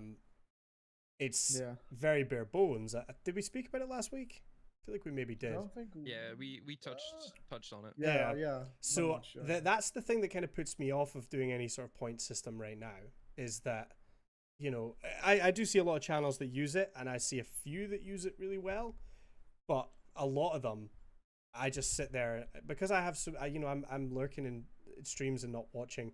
I find myself with just like potentially thousands of points in any given stream, and I'm like, well, what do I use these for? Because I'm not paying attention to chat the whole time. It's really difficult. Yeah. Yeah, I mean, I definitely think they can be used extremely well if you use Yeah. them correctly. But I'm gonna hold off and wait for the built ones, because then I don't know. It just feels like easier to me rather than going through and setting it all up on a bot. At this point, anyway. We're in. But then again, it goes on. What last week? How much effort do you want to put into the stream? Why wait when you can integrate something now, and then it would ultimately True. Guilty. like Yeah. like snowball, and like it could help you now in the short term, and then when the Twitch integration comes along, you might not like it, and you might think, "Fuck, thank God I set this up earlier because I hate the Twitch way." It's true. What Legend kind of touched on it. I'm quite biased because Sparks has been around since almost, well, day one for me anyway. I've been on the platform for about 18 months, and it's so easy just to use them. Yeah. It is what you make it. You have to have gifts and all that kind of stuff. But it seems very anti-streamer. You seem like, hey, you've got these like placebo points, but if you really want all the benefits, you're gonna have to sub. Whereas so the point. Sorry, I was going to say, I take his point where he's saying it's anti-streamer because it gives people emotes without having to sub. But to It me, gives you for like, is it 24 hours? yeah, as far as I Alright. know, it's 24 hours. I think the streamer, I don't have it unlocked on my channel yet, so I can't speak to how much you can customize them, but I believe the streamer does get to kind of set what happens when. And I believe it is only 24 hours. So if anything, to me, I do take that point, right? I get the point of, you know, they get the emote, so why would they sub? Because they already have the emote. But then I guess it comes down to, well, you know, maybe they like using that emote and they think, God, I would like this emote all the time. More likely to subscribe. Or it comes down to, well, what else can the streamer provide to give you incentive to stream, to sub, right? 100%. Because that's the other key thing, and it's something that I've not explored at all, right? Is what can I do to encourage someone to maybe want to sub to the channel without, you know, going over and above what Twitch has. And I've seen it done in great ways. I've seen people will have, you know, like a sub-only Discord or something, which I've kind of tried. We have a sub-only room, but like it feels like it splits the community. It's a very tough thing to come round to, and I personally don't want to put any pressure on anyone to subscribe. And if someone is willing to sit there and accrue the points to unlock an emote, amazing. They are sitting in my chat and they're hopefully enjoying it, and that helps me tremendously, right? But it is that constant, you know, where is the line? How much do you give to subs without cutting off the rest of your community? And to me, I think it's maybe a good thing if a loyal viewer that watches the stream but can't afford to subscribe can build up enough points to unlock an emote for 24 hours, and then they feel involved in that community. Like, I think it's a nice thing. Yeah. Absolutely. But I need to It's a nice reward. yeah, I need to get it on my dashboard and mess with it before I can kind of fully understand it, you know? Yeah. Is there anything else we want to touch on that? Or I mean, we're doing pretty well. We could jump on to the next topic. Yeah. What else we So- got? Jump on to the next one. The next topic we have is, what are my goals as a broadcaster? Cool. I mean, I Sell think out, you make can... a shitload of money. No. Yeah, I know I want to buy at That's least it. 3 yachts. Okay, but 8 serious Lamborghinis. topic though. I saw a clip on Twitter yesterday, right? There was a guy, and he's a German streamer. I don't really know him, but he was German. That's all I because he spoke German, obviously, 200 IQ. And he was like, "Oh, for $30, for like 30 euros, you can buy yourself mod status now." And he was being serious. He was being serious. Yeah, And then that's- after that, I that's- saw a clip where it was like, so the donation goal for the $1 million we have for the year, we have 0% so far. So that's really bad, guys. Exclamation point donate, exclamation point phone donate, and get those donations in. And it's the amount of seriousness on his face and how he said it actually disgusted me. Like, it's so how? Like, that's so stupid. And is this And a that's sort of a he's big partnered. streamer? He's partnered, yeah. He's like a FIFA streamer, I think, and he's partnered. Oh, well, there's your problem. And Wow, like throwing one, shade. the biggest streamer, like the biggest German streamer, which is actually one of the biggest streamers as well. I don't know if you guys heard of him. Is like Montana Black is his name, I recognize the name. and he posted those clips and I was like, yeah, Twitch, you know, you should maybe look this up, see what's going on there. Like that's a pardon stream on your side. What you're gonna have to say to that, you know? Yeah. All right. Well, a couple of things there. I mean, obviously the donation for mod is against TOS, right? If I'm not mistaken, that's not okay. Like, Is it against mod status though? Is it against TOS? I think so. I think if you say, "Hey, sub," and you get to be a mod, it's not okay. I might be wrong, but I have in I my just head have for no some idea, reason that's that's a why I'm I think TOS it's issue. just generally gross. Yeah, Yeah. yeah, true. But okay, in a way, right? Let's look at it. I guess devil's advocate, right? His goals are pretty clear. He was Right? like, If after you he had was to like, pick the a Lambo positive doesn't about buy that. itself, and like I was like, this guy can't be serious. He's like, the Lambo doesn't buy itself, dude. And he was He's being not wrong. serious, and I can't like, I couldn't. It's so weird and disgusting at the same time. Yeah. So that's one. I wanted to lead on that and say, don't. No matter what your points are, don't ever look like the money side of things till you like have sight of being partnered and having few subs. Then you can look at money you make, but don't like start streaming to make money or Yeah. ask your viewers for donations and stuff. That's just wrong. You know? 100%. 100%. So, yeah, I mean, I wonder if we could just go around. And again, you don't have to go in much detail if you don't want to, right? But maybe just give a rough idea of what your goal was when you started streaming and maybe what your goals are now. And again, you don't have to answer, I mean, we can talk like numbers, but I feel like I think none of us are really looking at like, oh, I just want to hit 100 followers or whatever, right? Like, but yeah, just in general, what our goals are. What about yourself, Kibbles? What's your goal at the moment? Well, once I hit 1,000 followers, I can just retire. There you go. Yeah. Yeah. So when You've when made I it. started, I was very set on, oh, I'm gonna get hella money and I'm gonna stop working and oh, it's gonna be amazing. And now it's more like I want to get everything to a point. It's getting viewership to a point where I can start monetizing in different ways, not directly monetizing from viewers, but more off AdSense on like things like YouTube, uh, sponsor, all that. Get money out that way and just get it to a point where I don't have to work anymore. However many years Yeah. that takes. So Yeah. that's my ultimate goal at this point, and thankfully my wife is very supportive with that. Definitely helps. What about yourself, Cyber? What's your goals at the minute? I mean, for me, it's never changed. I always wanted to have the ability to go to events and everybody know my name for the right reasons. I wanted to go to like PAX, and if there ever is a Mixicon or whatever, and people like that's Cyber, he's a good guy. That's always been like my goal. It's never been about numbers. I would love to be partnered, but like my fundamental goal right now is for everybody to know who I am for the right reasons. Nice Solid. and simple for me.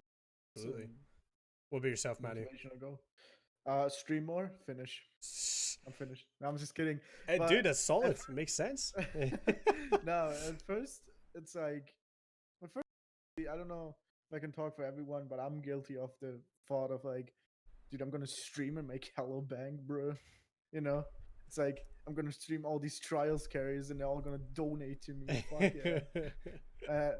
But after that, I saw there's more behind streaming. And then my goals became more clear with like hitting 100 followers, doing something special for that, hitting 200 followers. I don't know, hitting like 500.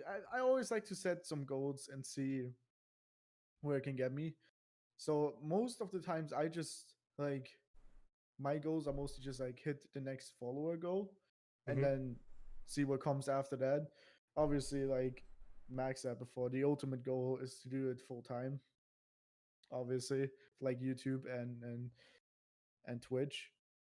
And obviously, one of the things I really looked for what the goal was for me is to try to find my type of content. So I find my style, which for YouTube videos, I like the meme style.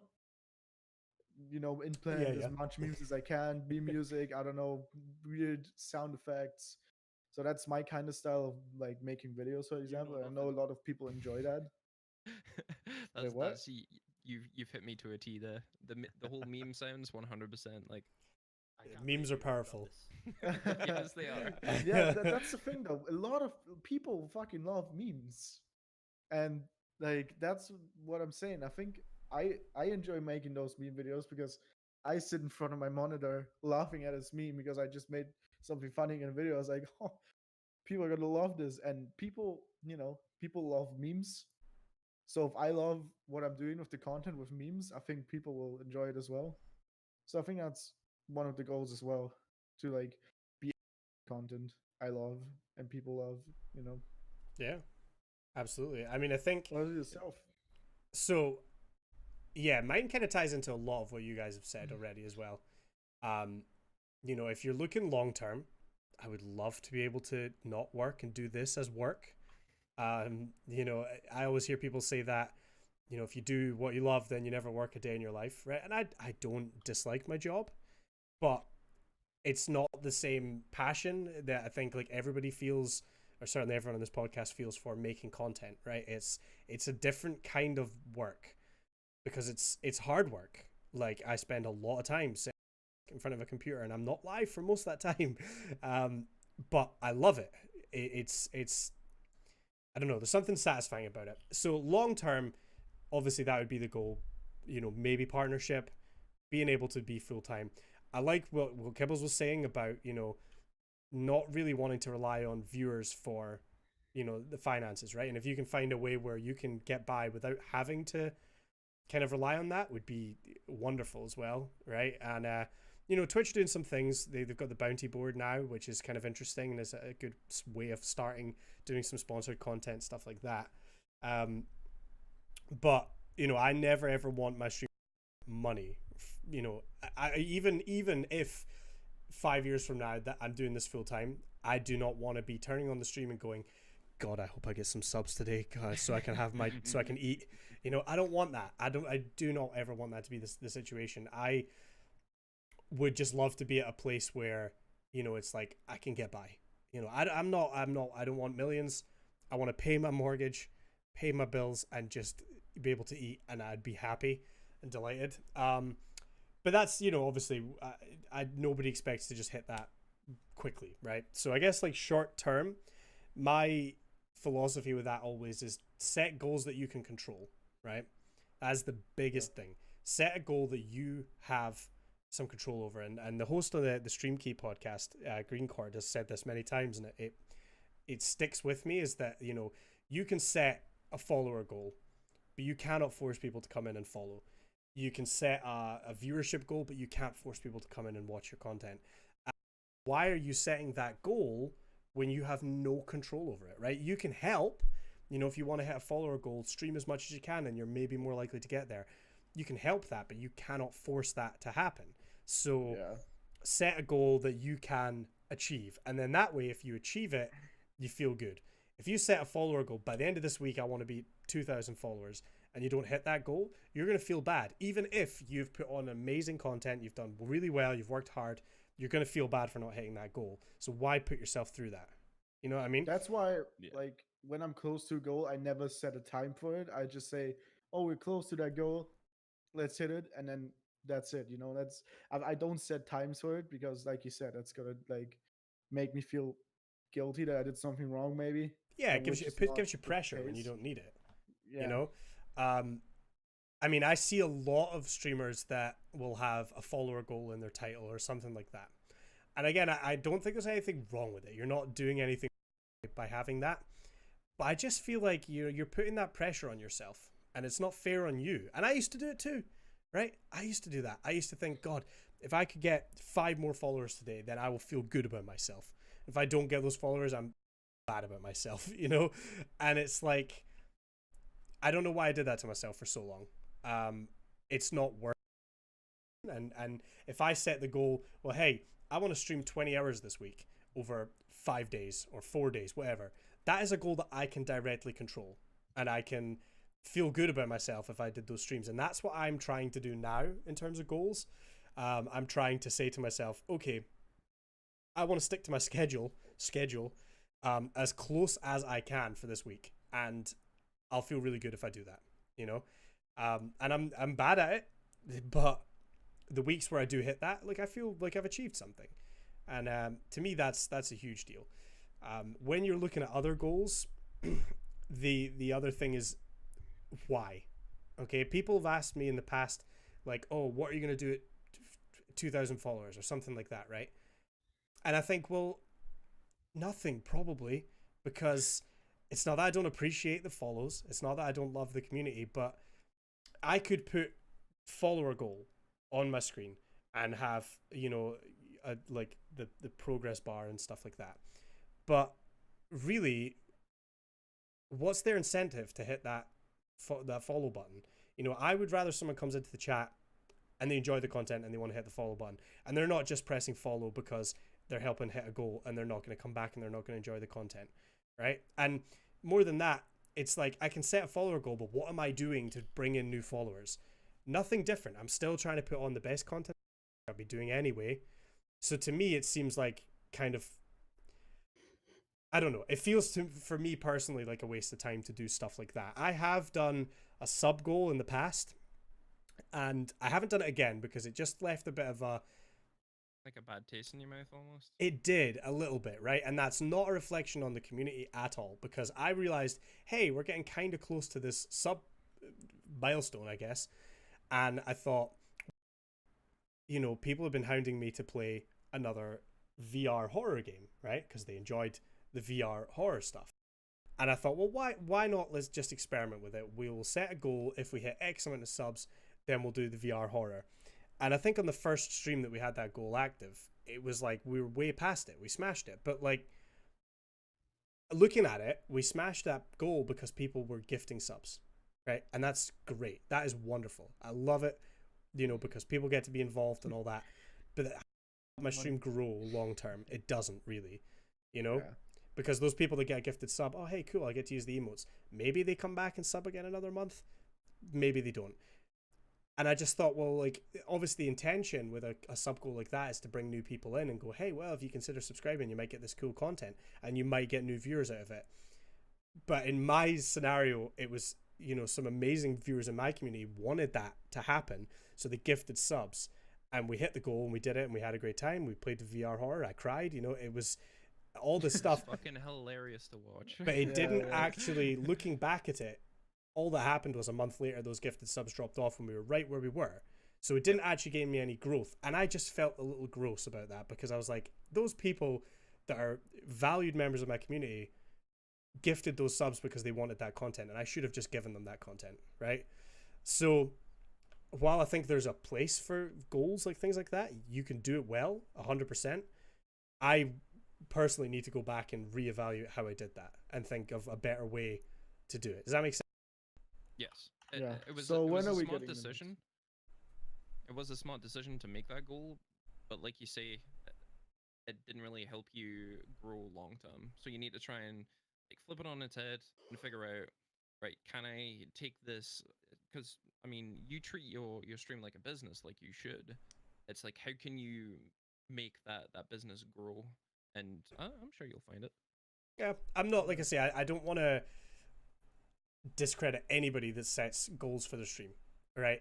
Streaming and your own channel is very personal to you, and however you want to do it, you do it. More power to you. Like, go ahead. I just think experiences, and I think I've done a lot of stuff wrong, and I'm not. I think we all have. Yeah, I'm not at the stage with a lot of those things yet where I've thought about it for long enough to realize what I did wrong and how I could do it better. Yeah. But yeah, that's kind of my thoughts on it, I guess. With So goals, when next VR horror stream from you, Andrew? never again. Now you Hey. said we won't set a goal, so we can just pressure you into it. Yeah. This is new bullying. Bully him into the horror game.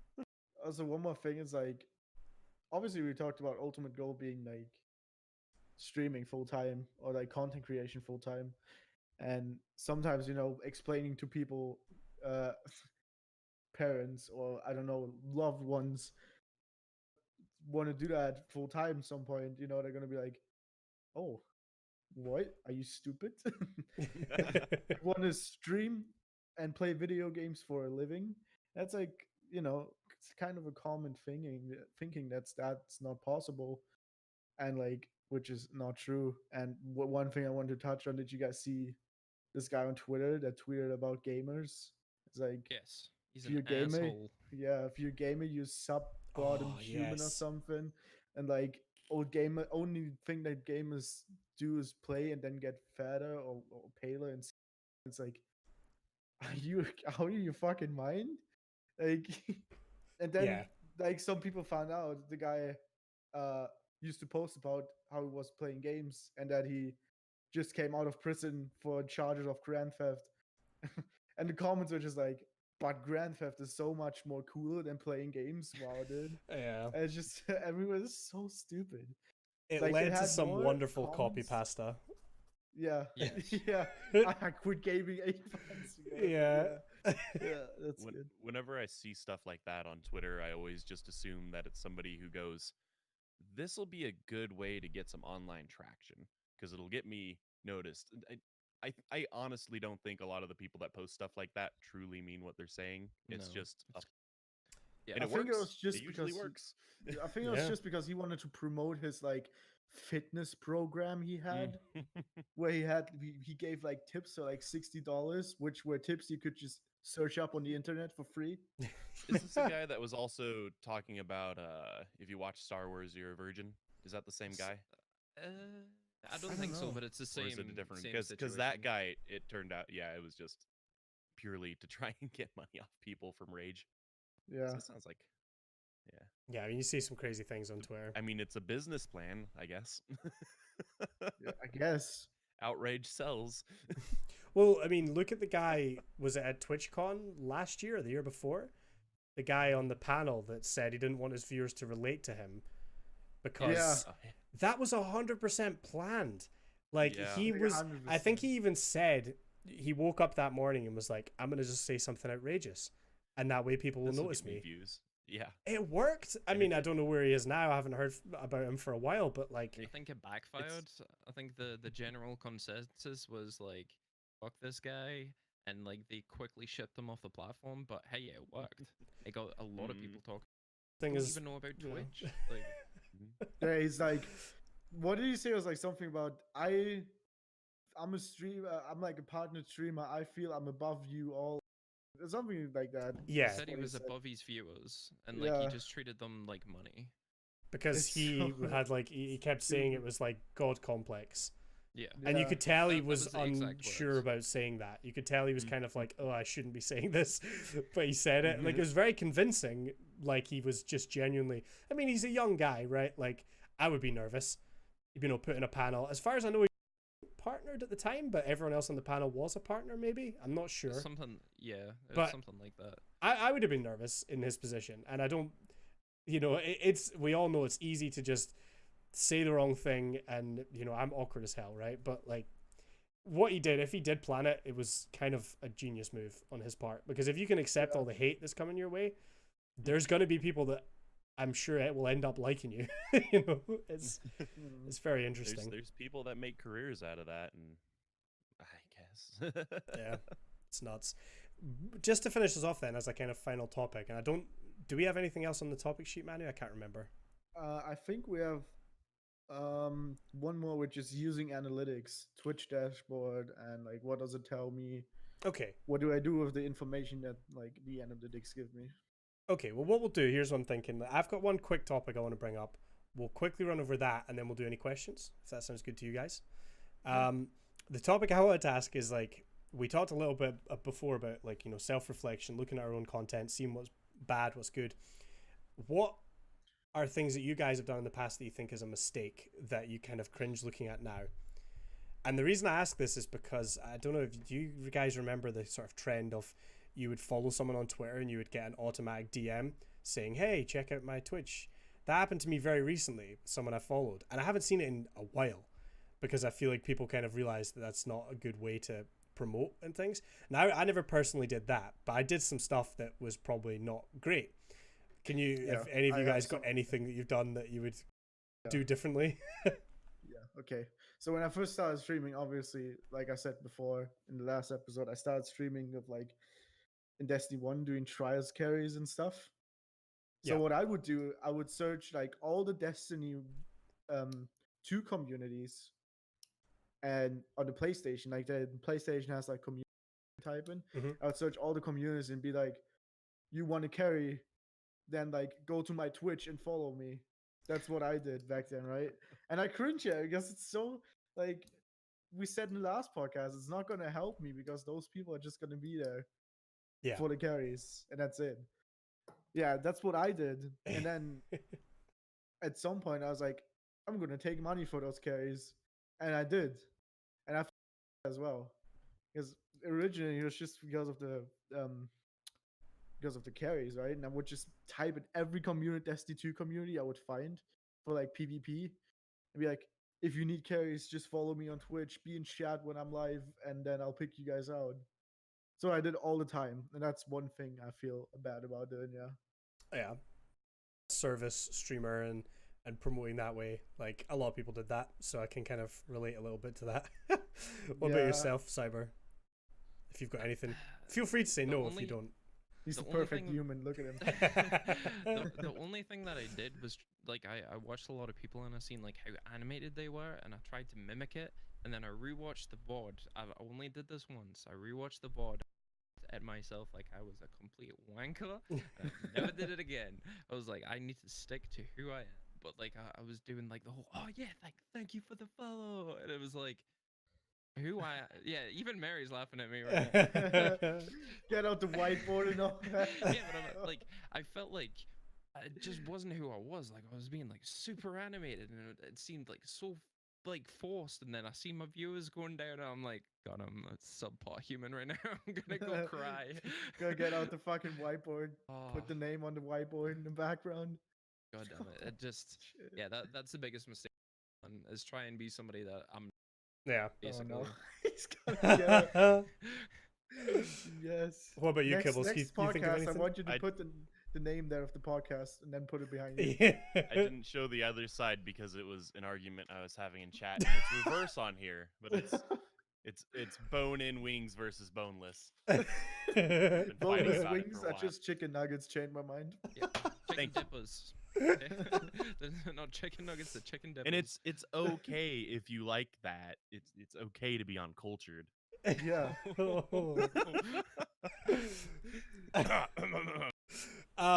So apart from the wing controversy, Kibbles, is there anything else that you think you would change? I wouldn't change the wing controversy, by the way. But the first few weeks that I was streaming, I would be in people's chat and I'd be like, instead of just saying, "Oh, lurk" and all that stuff, I'd be like, "Lurk while," and I just feel like such a shithead for that. That's Like one it thing just didn't about take me us, very man. long to realize, like, oh god, that was real gross. Twitch etiquette is a big thing. Oh, Yeah, Another thing cringe. too, when you go live, I did that like Mm. for a week or something like that, and then I like stopped because it did seem very cringy. And then I see people do it now, and I'm like, Yeah. stop it. Yeah, I think using social media is the one for me, or one of the things. Obviously, we all don't really, nobody really knows Twitch etiquette as soon as they come onto the platform, and we all maybe do say things that aren't very clever in hindsight. What but- about you? Didn't say anything. Well, no, this is what I'm saying. The thing for me, I would say, is social media, because I kind of had no idea how to use it at all, right? And it was, you know, again, I started streaming straight off the PS4, so I had the automatic tweet that would go out, you know, I'm live on hashtag PlayStation, and it would send out the automatic tweet. But I literally never looked at my Twitter other than that. Never. So anybody looking at my Twitter would just see a million of the exact same going live post. And now if I look at Twitter, like if I see a tweet that I think is interesting, or a streamer that I've enjoyed watching, and I go to their Twitter, if every single post is going live, and a lot of mine are going live posts, but I try and sprinkle in other tweets here and there, and I try to use it to interact with people. And when I make a going live post, I try and make it interesting and different each time, right? So Yep. it's not the same exact thing. But when you see someone that's, you know, just got like an automated post going live every single time, to me it's like you're not using that right. And that's, I guess it's not like a cringe thing, but like I know back in the day I felt so stupid when I realized like I could do this so much better, and I've just been doing it completely wrong. And I'm Yeah. posting on Facebook to try and get people to come into the stream, and advertising everywhere, because I thought it's I need to advertise if I want this to go somewhere. And you're really, I did the thing like Manu said with communities on PlayStation. You'd go in and be like, hey, I'm doing trials. Here's my channel. And I would see follows out of it. So I would get rewarded for that bad behavior, basically. You know, I would know on a Friday while I'm at work, I'm going to be doing trials tonight and I'm going to be taking raffles in chat for people to come play. So I'll go on PlayStation, I'll post in the community, and I'll see follows start coming in before I'm even live. And I was like, I'm just going to keep doing this. And it's you get rewarded for it, which you shouldn't, or not that you shouldn't, but you know, it's I would do things very differently looking back now. Well, I posted on Facebook once until my mom came in and started shit posting, and I was like, never doing this again. Yeah. She's like, who is this ginger? Like, it's like, no. Nope, not having it again. No. I think it's interesting to talk because, I mean, you know, we all have that thing that we wish we'd done differently.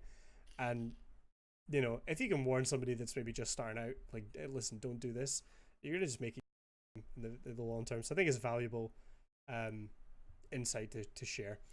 They won't sit there on a Friday night playing something else than Destiny, doing no trials carries and wondering where all the people are and why they don't follow. Exactly. I think you just have to realize that it's not a magic go live and all of a sudden you're 100,000 viewers and but that kind of comes to it. The other thing, I guess, going back a little bit with setting goals that I meant to mention and I forgot was the whole idea of deciding what kind of streamer you want to be. And do you want to just stream for fun and just make a few friends? Great, play wherever you want. If you want to turn this into something, if you want to one day maybe look at it as a job, as a career, as a business, then you need to obviously treat it very differently. We can go into that in another episode a bit more deeply, but it kind of comes into the setting goals as well. What do you want out of this long term? And then, if you just want to have fun, then just do you, man. Just do whatever you want, None of the rest of that matters. If you just want to have fun with some friends, consistency doesn't matter. Your game choice doesn't matter. None of that stuff, right? So it just, we can talk about that another time. So the last topic you said was the using analytics. Yeah. So I'll be interested to kind of get Cyber's idea on this, because I have no idea where or how Mixer's analytics work. It's very similar to Twitch's. You've got like your average view count, how many followers you got that time, like how many hosts you got. But I mean, it's very basic. I use like third-party websites to tell me like more in depth. I very rarely switch games midstream. So it's very easy. Like on this day, how many viewers did I have, and like the third-party websites just kind of tell you exactly like this is your best game and like this is your worst game, and you had this many hosts in this stream, and I don't know, it's very clunky. Plus I could be streaming and like I could see like 12 viewers for like 3 hours, and then I'll go to the analytics and it says I average 6 viewers, and I'm like, but how? Like I get the concept of like mean and average figures, but it's like I had 12 viewers for like 3 hours, and that was like the majority of my stream. Like, how does that make sense? So I don't know. It feels like maybe I'm looking at it in the wrong like way. Maybe I'm not like being intuitive with the website, but I don't know. It just doesn't seem to reflect accurately what I've got. But then again, I try not look at viewers. It's when you see like a lot of people are watching, but ultimately, what's like 50 viewers when no one's speaking in chat? It's fun for me. I would rather have 5 people in chat that are like constantly like speaking, and we're having a shitload of banter, and I don't know. I try and not look at it too much. But at the same token, I'm beginning to treat it like a business. I mean, I would love to do this 100% full time eventually, and that is always the goal, and you need to work on it every day. Like you say, you sit at your desk, and the majority of it isn't streaming. It's making your content better, and yeah, analytics is one of those dark arts where I think unless you read it correctly, it's not going to help you. Daunting, yeah. For sure. Yeah. Very. I mean, I know, again, I only know the Twitch side of it, but the dashboard can give you some really interesting insights. Do you use that at all, Kibbles? So every single Monday, I add to a spreadsheet that I've been running for about like 9 months or 10 months, and so it's really neurotic, but it's got a breakdown of everything that I do, how much I stream, the hours, the average viewers of that, what the peak was, and all this other stuff. And I kind of compile that and I look at it and go, okay, well, what was I streaming this week? I was streaming this. Okay, well, maybe we won't do this again. We'll try it again later and see if it. So kind of really fine tooth comb on it, and it. When I first started doing it, it really was more of wow, maybe I don't want to do this because it's really, really looking in depth on everything. You know what I mean? Yeah, for sure. Yeah. But I feel like it's helped in the long run. So it's hard to look at your content and going, this isn't working out. This thing needs to change. And it's hard to face that, but it's good to. If you like we're saying, if you want to do it for fun, you don't do that. Absolutely don't do that. But Yeah. if you want to think of it as a business, it's a good thing to do, and you don't need to go super neurotic with it, but definitely check in on your analytics, tweak things, just try and make things more enjoyable for viewers, and yeah. Yeah. It goes full circle on watching your VODs and stuff like that. It's looking at your analytics and seeing what works for you. Exactly. Seeing what's better. Exactly. Yeah. What I've I got a usually little do. No, go ahead. Go ahead. I Mine's gonna be just long. one more thing. I've got a little hotkey on my stream deck for a clip. Mm. So if something interesting happens, or I'm like, huh, that was funny, I'll clip it, and then I'll go over and I'll look through them, and I'll spend like a day a week going through, trimming them, better clips, clipping them, and then I'll title them and do all that stuff, and then I those and upload them elsewhere. Mhm. But like It's really good. It's huge. Yeah. constant vigilance on it. And then that's also, you're able to look at your content in smaller snippets. It's more manageable sometimes. Yeah. 100%. Gonna say, Manu. I was gonna say I usually just like look at my analytics in the end of the month and like compare it to the month before, and see how was the month before to this month, and so and like then I look through my wards, what I was playing this month, what I was playing last month, and see like maybe you can see what people enjoyed more. You know, when you play Hmm. different games than the month before, and then yeah, most of the time after my stream I get an email from like Streamlabs as well with like the analytics from the stream. Sometimes it's just like minus that and that average viewers from last time, valued effort, fuck you, and like it's like thank you. No, but like it's yeah. Sometimes you just like I don't really look at my analytics after stream. I mostly do it after the month to see how it did Sure. compared to the other month, and like see what I played and see what I maybe can bring back when I feel like it. You know what people enjoyed. I think if So you yeah, that's what just I'm. look at it as hey, I'm gonna look at my analytics. Oh shit, they're down from last month. Oh shit, right now I'm demoralized. I'm gonna leave. I think if you go into it with the mindset of right, I want to figure out how to either progress myself as a streamer or the stream as a business and move it on forward. I think unless you go in with that mindset, you're just going to set yourself up for 100% failure, because it is incredibly demoralizing when you average, let's say, 20 viewers one month and then you go down to 15, but then you don't realize that it's Christmas and then people are away, they're not at the like the keyboards, and then vice versa when it's summer, like obviously everybody spikes, and then it comes into September and October and everybody's studying, and then you drop down again. It's, I don't know, it's, you need to be in the right mindset to look at them, in my opinion, because if you Yeah. don't, then what's the point? If you're just gonna look at them and go, oh shit, I've done worse, fuck it, like I'm gonna give up. It's like, well, not like, study it, Yeah. see what worked for you, and try and improve it. I think if you go in with a negative mindset, what's the point? The key, Yeah. I think, is that, you know, I personally, I always look at my stream summaries afterwards, right? I'll tell you things like, where are most people coming from? You know, are people coming from raids? Are they searching you? Are they finding you through Discord? There are so many different breakdowns of where people are coming from, because then you know to focus on that, right? Yep. You know, I once had, you sometimes see weird stuff. Like I once had, I was playing, was it 7 Days to Die? And I saw higher viewership than normal through that stream. And in the stream analytics afterwards, I was able to see, well, it's coming from an external website. And I went to that website, and it was like a wiki page for 7 Days to Die that embeds the top sort of streams in that directory. So because I had viewers, I was embedded in that site, and anybody who was on the wiki was seeing my stream and coming in. And I thought that was amazing, because I would never have known that without these analytics. And it's like, it doesn't really help me that much, because it's not necessarily a game I'm streaming full time. But to know that, okay, I had that spike in viewers, that's really good to know. It's understanding why, to me, is the huge things. You know, it shows you what other games are your viewers generally watching. It'll show you what, you know, what other streamers are they coming over.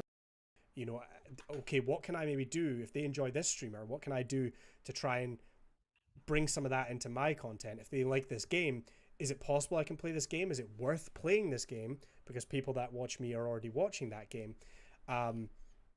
Another big one is just, you know, you finish a stream and you think, yeah, like that was a good stream. Viewers than normal. Why did you have more viewers? Understand that, right? Understand why you did better that day. Was it because of the game you were playing? Was it because of a raid or a host from someone? Was it from, you know, hype in that particular directory? Is there something happening with that game that you need to know about? Understand why, because that will help you. It will help inform you about future content that you're doing, right? Yep. That is the biggest thing for me. And yes, I love Kibble's idea of a spreadsheet. Over time, that gets more and more and more valuable, right? Yep. After a couple of years, if he keeps that up, he's going to see trends. He's going to see, well, we know this is maybe a quiet month. So maybe this month I stream a little less and I make more YouTube content. Okay, well, this month's a really busy month. So maybe we pull back on the YouTube and we streams that month. That becomes so valuable the longer you do it. But for me, my main focus is understand why you've done what you've done. You know, did you have a massive drop in viewership? If so, did you switch games? I mean, you can even, I don't know if you guys know this, but on Twitch, it will show you a graph of your average viewership over the course of a stream. And you can see if there's suddenly a massive drop off, you can literally click it and it will take you to that exact moment in the VOD or roundabout, right? So if I see, did not know that. Yeah, right. So if you're in your analytics and you see, well, I had 20 viewers and then next I had 5. What did I do? Click on it on the graph and it will take you to the VOD and it will take you to where that average changed. And I can see, oh yeah, well, I was AFK for 5 minutes while I went and, you know, went downstairs and said hi to my wife, or I went and made some food. Time. I was gone. That's why drop in viewership. Or I switched games. People aren't interested in that game. We lost a bunch of viewers. It's so useful to know that stuff. So I just think that's really, really handy to use. And if you aren't using your analytics a little bit, you should be looking at them. I mean, I have a problem. I don't have a big problem, but every time I press E on my keyboard right now, it posts an S and a P. I don't know why. Okay. My E is actually, it happened before, and I had to Too like much jizz in your restart my. keyboard right there. Okay, what the fuck? No, Tell but me every wrong. time I press a E, you're wrong. Yeah, that's Okay, weird. No, but like every time I press an E, it's just an SP, and I had that before, and I just had to restart my whole PC. So I'm not gonna type in chat for the rest of the. All right. Too much Yeah. hentai Okay. right there. We're getting kind of close to 2 hours, so I want to try and start wrapping this up a little bit. I don't want to keep you all. You're all Questions? busy people. So let's do some questions. Cyber, if you would like to just go through these, and we don't have to all answer, even if we answer a question each or something like that. Let's just wing it, see what happens.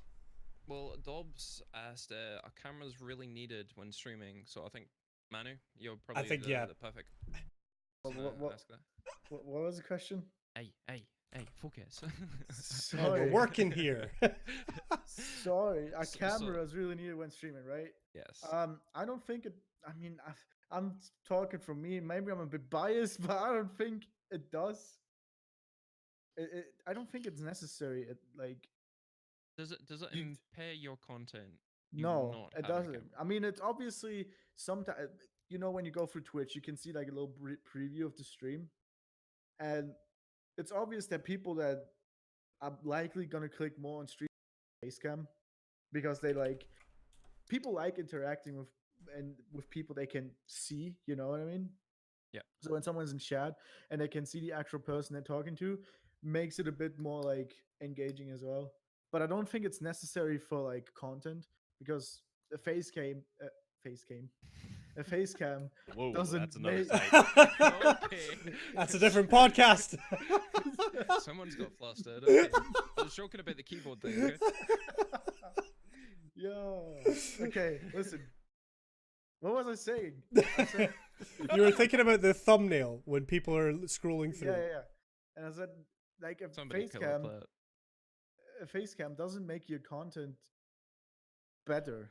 Like, I mean, for the visual of the stream, it makes it better. Like, people can see you. They know what they can see your reaction when you like hit a nice snipe or like die in a weird way, and you just dead stare at the camera or something. It's just that's nice. But I think what you make of your content, if you just sit in your stream and look at your monitor without saying anything, and you look over to your other screen and read chat sometimes, it doesn't like make your content better.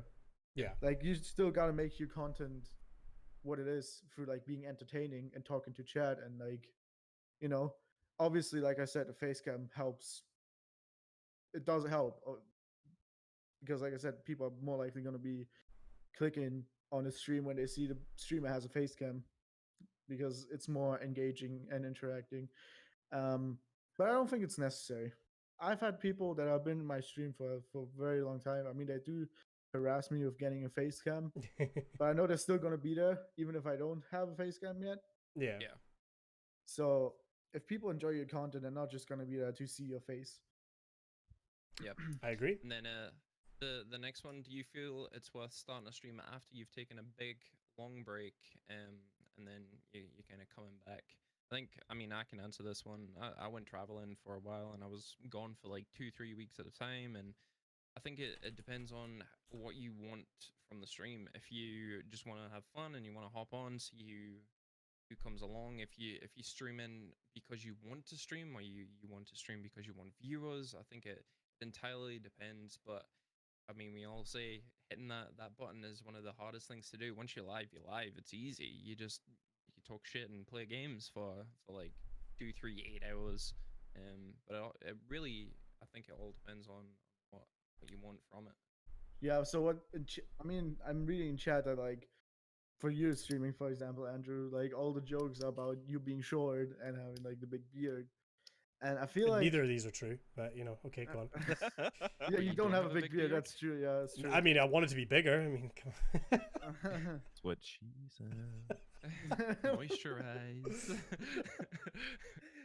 What I was gonna say is, I feel like people are comparing it like this, but imagine if you never even streamed with a face cam, then there might be like some other memes about you. I mean, the meme that you're bad at games will still be there because you just suck.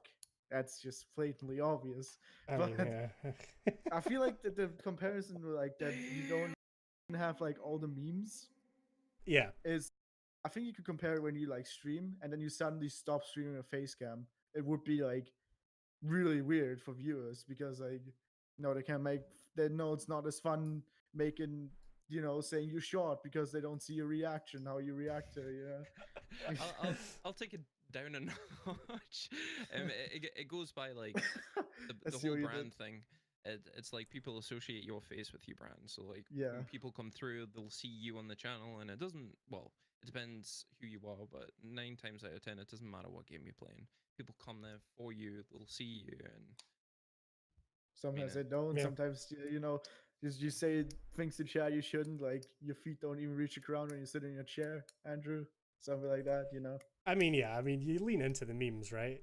At a certain you point, have it's to. like they're It's content. people are gonna keep saying these things, so you accept it, you lean into it. And it's, it is what it is. So we've got one last question. I was making examples with it. Okay, I was bullying anybody. One last question, right? And this is going to Kibbles. Chicken wings, bone in or boneless? Bone in. I'm Yeah, just what gonna kind of throw it in what kind of question is that? Of course, bone in. I'm not a monster. there. Okay. Looking at my whiteboard over there, it says bone in is better than boneless. Chicken nuggets are better than boneless. True. And boneless are basically chicken tenders, and burgers are also cool. It says at the bottom. So That's true. I can around there. agree with If you that. can't agree there, then just stop. Burger Smirka.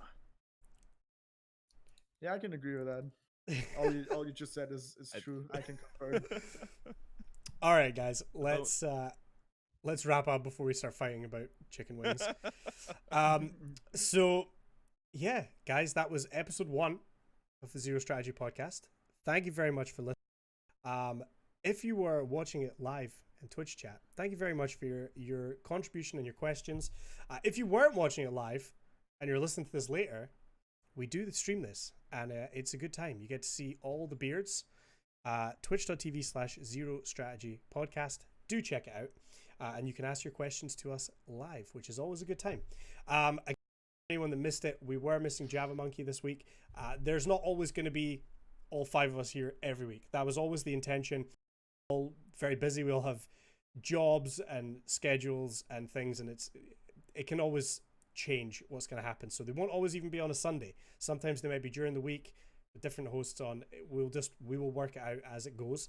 Hopefully we'll get some form of consistency down the line at some point, but for now we're just going with it.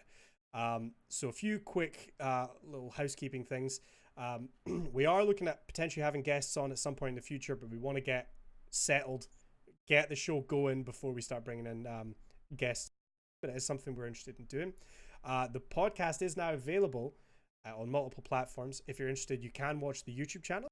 They're in the live chat, and we'll put it in the show notes as well, so you can check out the video podcast. It's also on Spotify, Google Podcasts, Anchor, various different places. So if you want to listen to this on the go, maybe you're out for a run, maybe you're at work, I don't know, but you can listen to us talk rubbish while you do that. If you're out for a run or anything, keep it up, man. You're doing great. You're doing great. Proud of Yeah. you. Don't fall over. Yeah, don't fall. But yes, I want to say thank you very much for the support. So Manu, where can people find you?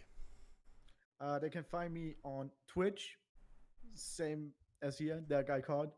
On Twitter, it's that guy card as well. My ad _guy_card because someone else took it. And YouTube, it's that guy card as well. Perfect. Billy, where can people find you? You can catch me on Mixer on Tuesday, Thursdays, and Sundays on .com/Cyberwolf with a 0 because somebody took mine. Kibbles? Sorry. The Mighty Kibbles on Twitch and YouTube, and then like DA Mighty Kibbles on Twitter. And yeah. And I stream on Monday, Wednesday, Friday, and I upload a bunch of YouTube videos too. Oh, Absolutely. With those cards we were talking about, all those cards over there. Look at